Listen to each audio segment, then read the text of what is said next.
इसके पहले हम बहुपद पढ़े थे कि बहुपद कितने प्रकार के होते हैं, बहुपद का रूप क्या होता है, ठीक है। और हम अब पढ़ने वाले हैं बहुपद के शून्यकों का ज्यामितीय अर्थ। मतलब बहुपद से जब हम शून्यक को ज्ञात करेंगे, इसके पहले हम शून्यक निकालना सीखे थे। अब शून्यक निकालेंगे तो उसको ज्यामितीय रूप में हम उसको लिखेंगे। तो ज्यामिति में लिखने का क्या कंडीशन है, क्या तात्पर्य है, ये हम सीखेंगे, ठीक है। तो ज्यामिति में दिखाने का तात्पर्य है, ज्यामिति देखो पहले आपको निर्देशांक ज्यामिति पता होना चाहिए। जैसे कि यह अक्षांश जो होता है, अक्ष होता है या चतुर्थांश कह सकते हैं, ठीक है, चतुर्थांश कह सकते हैं। जैसे यहाँ देखो, इसको ओरिजिन कहते हैं, 0 0 मूल बिंदु कहते हैं इसको, और इसको एक्स अक्ष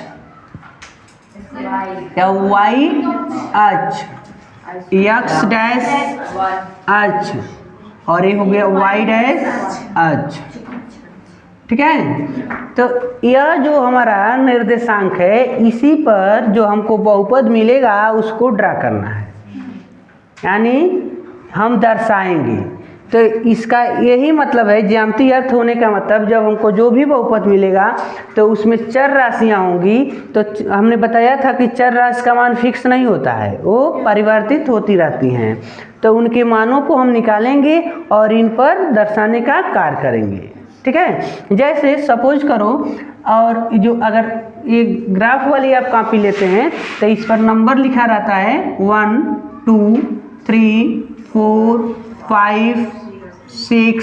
अगर इस पर नंबर, इस साइड अगर नंबर देखते हो तो -1 -2 -3 -4 -5 -6।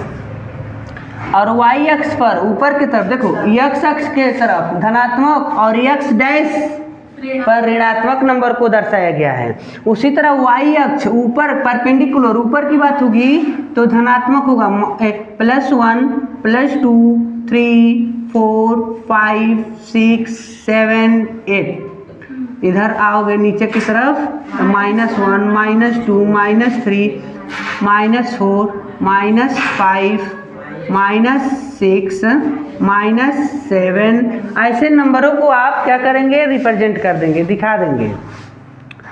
लेकिन हमको अब अगर कोई हमको बहुपद मिला रहे तब इस पर हम ड्रा करेंगे। तो जैसे कि मान लो कोई हमारे पास बहुपद है y बराबर 2x + 3, 2x + 3, ठीक है। तो तुम यह देखो कि अगर y नहीं होता तो केवल यह जो दिख रहा है बहुपद रैखिक बहुपद है, रैखिक बहुपद है। तो इसका जब हम इस पर ज्यामिति बनाएंगे, आलेख बनाएंगे, तो एक सरल रेखा मिलेगा। मतलब जो भी लाइन खींची जाएगी वो सीधी होगी। रैखिक बहुपद होने का तात्पर्य होगा कि एक सीधा रेखा, ठीक है। अगर रैखिक बहुपद है तो अगर रैखिक बहुपद है, आप उसको ग्राफ बना रहे हैं, उसका ग्राफ बना रहे हैं और आपके द्वारा खींची गई रेखा टेढ़ा हो जाता है तो समझ जाइएगा कि आपका ग्राफ बनाया हुआ प्रश्न को सॉल्व किया गया गलत हो गया, और सीधा गया तो सही है। क्योंकि रैखिक का मतलब यही होता है कि सीधी लाइन की बात की जा रही है। तो हमको ये दिया गया है y बराबर 2x + 3। इनके सहायता से हम एक ज्यामिति को निरूपित करने वाले हैं। तो कैसे आप करेंगे, तो हमको तो कोई नंबर पता नहीं है, तो हम अपने मर्जी से कोई ना कोई, हमने आपको बताया था कि जो चर राशि होते हैं उसका मान फिक्स नहीं होता है, आप कोई भी मान नोट कर सकते हैं, दिखा सकते हैं। तो यहाँ पर देखो, आप सबसे पहले एक ऐसे एक सारणी बना लेंगे, ठीक है। तो यहाँ पर लिखेंगे x और यहाँ लिखेंगे y, और y का मान है 2x + 3, ठीक है। अब देखो हम बीच में आते हैं भाई, कई खाना बनाएंगे। चलो इधर चलो, पहले यहाँ पर खाना कर दे रहे हैं, ठीक है। अब देखो बाबू, हम जीरो से शुरू करने वाले हैं, क्योंकि ये दोनों जो लाइन लिया गया है ओरिजिन इसका क्या है, जीरो है। तो देखा जाए अगर इस रैखिक बहुपद को अगर हम इस पर रिप्रेजेंट करते हैं तो मूल बिंदु से होकर जाता है कि नहीं जाता है, तो जाता है तो कैसे ग्राफ बनाएगा। तो इसमें हम बीचों बीच में x अक्ष पर हमने क्या लिखा, जीरो। x की वैल्यू हमने जीरो ले लिया। आप y का मान भी जीरो रख सकते थे, लेकिन अक्सर जब सवाल को सॉल्व किया जाएगा तो x की वैल्यू आप जीरो लिखिएगा। पहले ही आप एक काम करिएगा, ऊपर देखो, ऊपर वाले लाइन में हमने x को नोट किया है और नीचे लाइन में y को नोट किया है। तो x वाले में हमने कहीं यहाँ कहीं भी जीरो लिख लिया। तो ये बताओ x की वैल्यू जीरो हो जाएगी तो y की वैल्यू क्या होगी। यहाँ हम एक लिख कर समझा देते हैं, उसके बाद पुनः जब मान रखते जाएंगे तो कल डायरेक्ट मान को आपको पता कर लेना होगा। तो जैसे x की वैल्यू जीरो लिया गया है तो y के मान, तो देखो तो y का ये ना बहुपद है 2 इंटू x, x के मान हमको लिखना है 0 प्लस 3, तो y इक्वल टू, अब देखो 2 का गुणा 0 में करेंगे तो ये तो 0 हो जाएगा, तो केवल 3 बच गया। जब हमने x के मान 0 लिया तो y के मान क्या मिल गया, तो देखो जहाँ 0 लिखे हो x वाले लाइन में, ठीक हो करे नीचे y वाले में 3 लिख देना है। अब देखो अगर हम 1 ले लें, x की वैल्यू 1 रख लें, तो आओ भाई x बराबर 1 रखने पर, जब x की वैल्यू 1 हम रखते हैं तो y की वैल्यू हमको क्या मिलता है ये हम जांच करेंगे। तो इसी में रखेंगे बाबू, y बराबर मान लो 2x प्लस 3 है, तो y बराबर 2 और x के स्थान पर हमको लिखना है 1 प्लस 3, तो देखो 2 एकम 2 और 3 5, यानी y के मान 5। जब हमने 1 लिया तो y के मान 5 मिल गए, ठीक है। अब 2 रखेंगे, 3 रखेंगे, तो डायरेक्ट आप आओ तो थोड़ा सा ये बताओ, यहाँ 2 रख दें तो 2 यहाँ रखोगे ना, तो 2 दूनी और 4 3, एक मतलब y के मान आपको 7 मिल गया। अगर हम 3 रख दें तो 3 यहाँ रखेंगे तो 3 दूनी 6 3 9, ऐसे नंबर आप आगे तक बढ़ते जाएंगे, ठीक है। आप निगेटिव भी नंबर ले सकते हैं, ऐसा नहीं है कि केवल आप धनात्मक नंबर रख सकते हैं, माइनस भी रख सकते हैं। चलो -1 अगर रखते हैं, x की वैल्यू -1 रखने पर, तो देखो y इक्वल टू 2 गुणे -1 प्लस 3, तो y बराबर 2 एकम 2 -2 और प्लस 3, तो ये बताओ -2 में 3 जमा कर दो, कितना बचेगा 1। जमा करने का मतलब मान लो 2 रुपया बाकी है, 3 रुपया दे दिए तो वो 1 रुपया वापस कर देगा, भाई आपका 1 रुपया बच गया, अपना ले जाइए। मतलब 2 को 3 में घटा देंगे, 1 बच गया। जब हम x के मान -1 लिए तो y के मान +1 मिल गया। अगर x के मान हम -2 रख लें, x बराबर -2 रखें या रखने पर, तो y की वैल्यू, तो देखो बाबू 2 गुणे -2 मतलब 2 तो ये है, और x के यहीं पर -2 और प्लस 3, तो 2 दूनी -4 और प्लस 3, तो मिल गया -1 तो -4 यानी 4 रुपये अभी हम बाकी लगाए हैं किसी के पास, और 3 रुपया जमा कर देंगे तो कहेगा कि भाई 1 रुपया और ही उधार रह गया आपका, तो इसलिए -1, यानी यहाँ लिखेंगे -1। अगर मान लो हम -5 ही रख दें x के मान, कहोगे 3 का नहीं रखें 4, अरे कोई भी नंबर रख सकते हो, ऐसा कोई बात नहीं है। तो 5 रख दें, x बराबर -5 रखने पर, तो y के मान देखो 2 गुणे -5, x के यहीं पर -5 और प्लस 3, तो 2 × 10 -10 प्लस 3, तो 10 रुपया बाकी लगाए हैं और उसको हम 3 ही रुपया दे रहे हैं। मतलब कोई हम 10 रुपये का सामान ले लिए हैं, 3 रुपया देंगे तो उधार कितना हो जाए भाई, तो -7, अभी 7 रुपये बाकी रह जाएंगे, यानी y के मान -7 हो गया, ठीक है। अब चलो इस सभी नंबर को इस पर हम दिखाते हैं। तो आप शुरू में आइए 0 के पास, जब x अक्ष पर 0 तो y अक्ष पर क्या है 3, तो x अक्ष पर 0, x अक्ष पर आपको नहीं लेना है, तो y की वैल्यू 3 है, मतलब यहाँ हम एक डॉट कर लिए, यहाँ निर्देशांक लिखेंगे 0 3। ठीक है। अब देखो x अक्ष पर 1 तो y अक्ष पर, तो x अक्ष पर 1 यहाँ ना है और y अक्ष का 5 यहाँ है, तो दोनों को इस लाइन को तरफ ऐसे बढ़ा लेना है डॉट डॉट करके। ठीक है। और दोनों लाइन जहाँ पर क्रॉस करेगा वहाँ निर्देशांक हो जाएंगे 1 और 5। ठीक है। अब देखो x अक्ष पर 2, y अक्ष पर 7, तो x अक्ष पर 2 और y अक्ष का 7, यहाँ कट गया तो 2 7। x अक्ष पर 3, y अक्ष पर 3, x अक्ष पर 3, y अक्ष पर 9, तो हम 3 को ले जाएंगे और 9 को ऐसे ले जाएंगे। x अक्ष पर 3, y अक्ष पर, तो x अक्ष पर 3 हाँ y अक्ष का 9, तो यहाँ काट दिया तो 3 9। ठीक है। अब देखो नेगेटिव की तरफ आओ तो -1 +1, x अक्ष का -1 और y अक्ष का +1, तो ये -1 है और ये +1 है, तो दोनों यहीं पर हो गए -1 +1। y अक्ष x अक्ष का -2 और यहाँ पर -1, तो इस पर -2 और नीचे आ जाओ -1, यहाँ पर आ गए। ठीक है। -2 -1,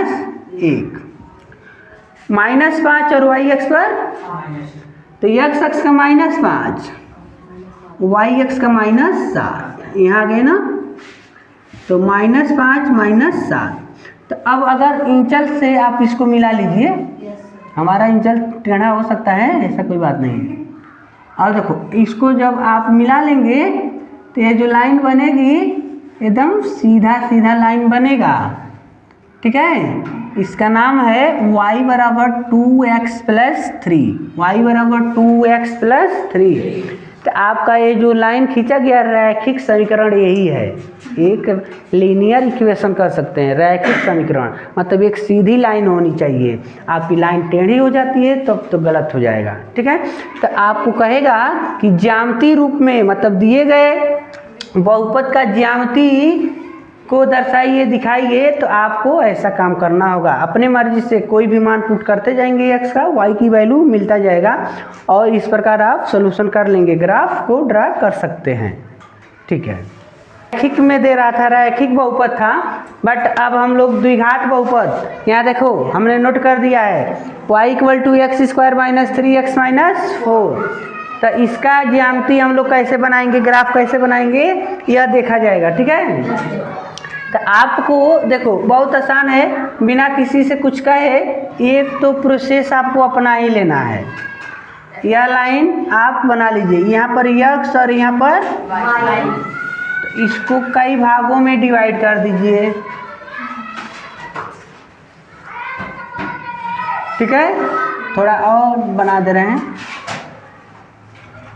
तो पहले आप 0 रखिए, पहले आप 0 रखेंगे। ठीक है। तो आओ तो पता करें x के मान जब 0 रख रहे हैं तो y के मान क्या मिलता है। तो आओ बाबू यहाँ 0 रखेंगे और 0 का वर्ग 0 ही हो जाएगा।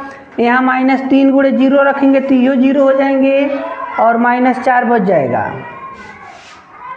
तो ये बताओ y के मान क्या मिल गया, केवल -4। ठीक है।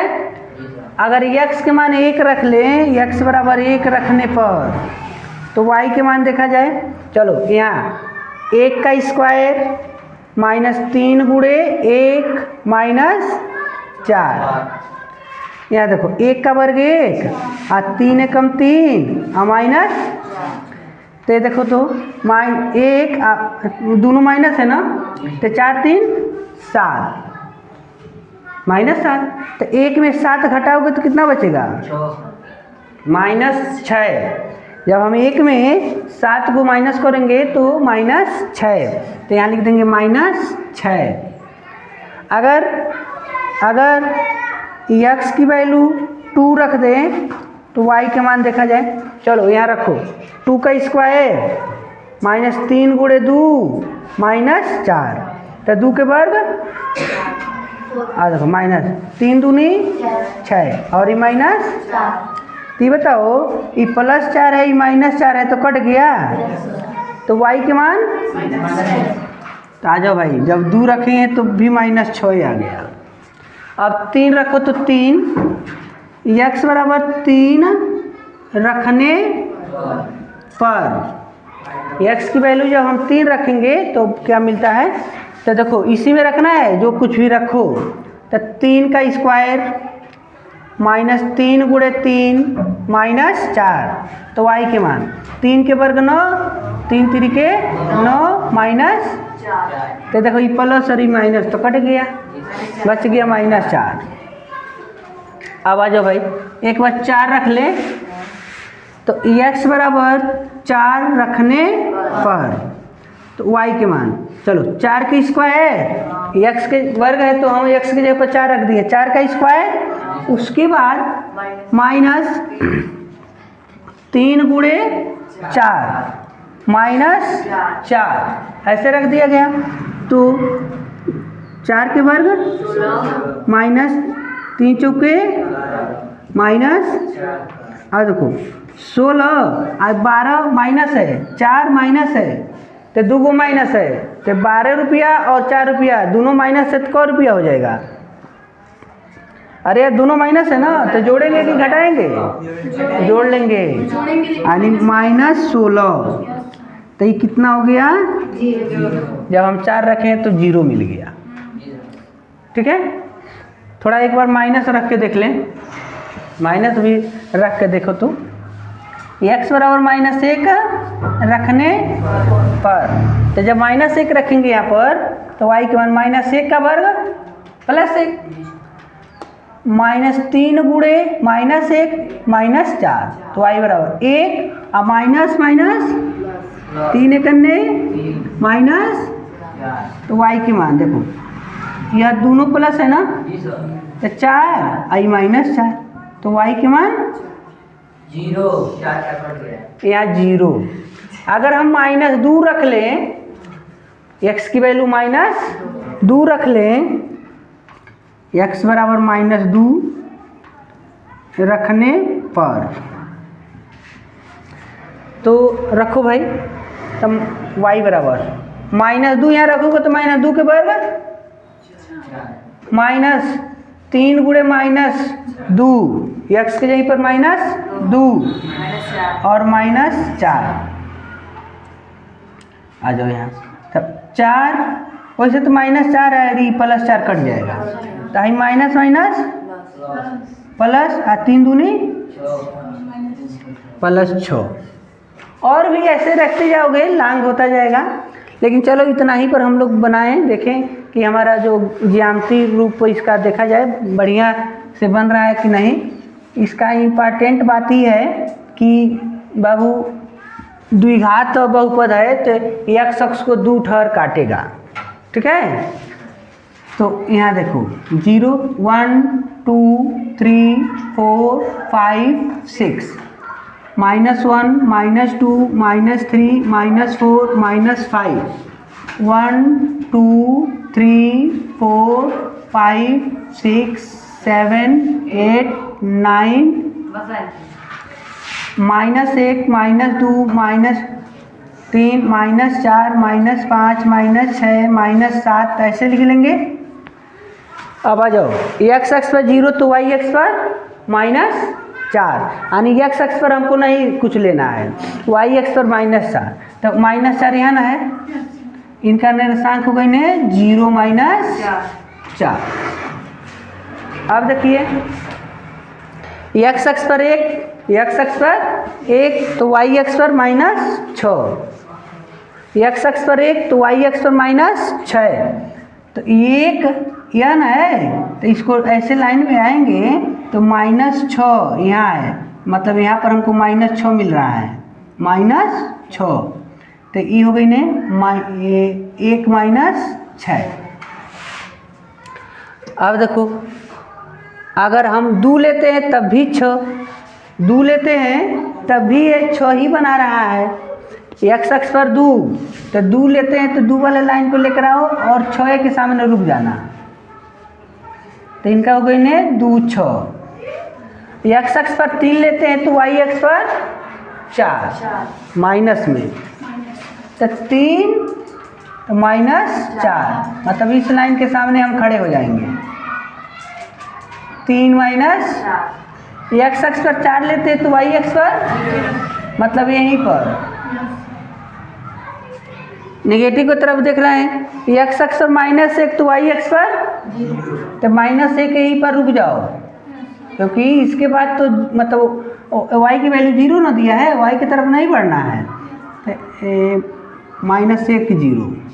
अब देखो -2 6, एक्स अक्ष का जब हम -2 लेंगे तो वाई अक्ष पर +6 मिल रहा है, तो +6 ऊपर है, तो हम 2 और +6 के सामने जाएंगे, तो 2 और 6।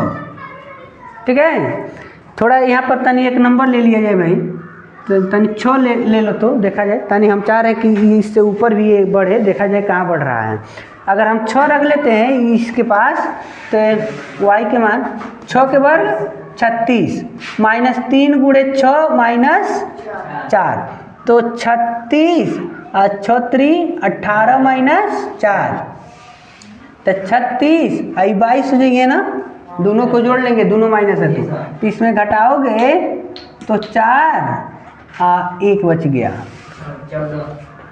14। ये तो बड़ा नंबर आ जा रहा है, 14 तक तो हम लिखवे नहीं किए हैं। एक काम करो, 5 रख के देखे भाई, 4 तो लिया गया था, 5 रख के देखो, तो 5 बचे, यहाँ 5 रखेंगे तो 25, और यहाँ भी 5, तो ये हो गई ने 25 और 5 तिहाई 15, 25 और 15, तब 15 घटा दो भाई, कितना बची है 9, 25 में 15 घट गया, तो चलो 9 यहाँ है ना, तो जब हम 5 ले रहे हैं तो 9 के सामने ना जाएंगे, जब हम 5 ले रहे हैं तो y के मान 9 मिला, तो 9 के सामने चले जाओ, यानी 5 और 9। तो अब देखो मिलाओ, इसको मिलाएं, इनके पास आए, इनके पास आए, इनके पास आए, इनके पास आए, और सीधे इनके पास आ गए। ठीक है, इधर से आई मिल गया। मान लो और भी नंबर इसके आगे रखोगे तो और ऊपर बढ़ रहा है ना, तो ऐसे ना ऊपर बढ़ता जा रहा है, ये ग्राफ आपका ऐसे बढ़ता चला जाएगा।